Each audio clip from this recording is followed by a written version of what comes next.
মাদক বিরোধী অপরাধের চিত্র তুলে ধরে এবিএন টিভিতে সংবাদ প্রকাশের পর এবার নড়েচড়ে বসেছে স্থানীয় সমাজ।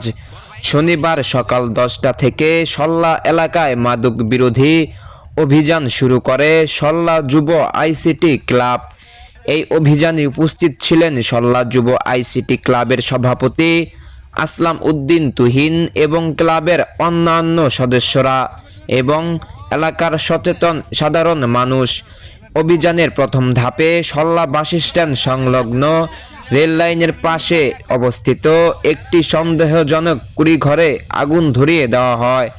পরবর্তীতে ঘরের ভিতর থেকে উদ্ধার করা হয় বিড়ির কাগজ সহ মাদক সেবনের বিভিন্ন আলামত, যা দীর্ঘদিন ধরে এই স্থানে মাদক সেবনের প্রমাণ বহন করে।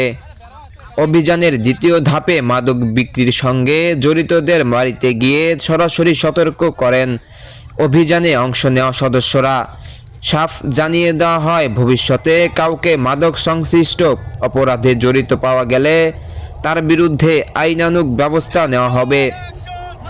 সল্লা যুব আইসিটি ক্লাবের উদ্যোগে এই অভিযান পরিচালিত হয়। সল্লা চরপাড়া, উত্তরপাড়া, মাঝিপাড়া এবং দক্ষিণপাড়া এলাকায়। অভিযানে আরও উপস্থিত ছিলেন ইনসান আলী সহ অন্যান্য স্থানীয় বাসিন্দারা। তারা একাধিক স্পটে ঘুরে ঘুরে মাদক বিরোধী অভিযান পরিচালনা করেন।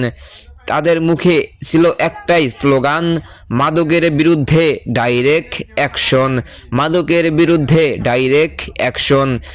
স্থানীয়দের প্রত্যাশা এই অভিযান যেন একদিনের মধ্যেই থেমে না যায়। সচেতন মহলের হুঁশিয়ারি, সমাজ যদি এখনোই মুখ না খোলে তাহলে অপরাধ আরও ভয়ঙ্কর রূপ নিতে পারে। Amit Hasan Robin, ABN TV news, Tangail.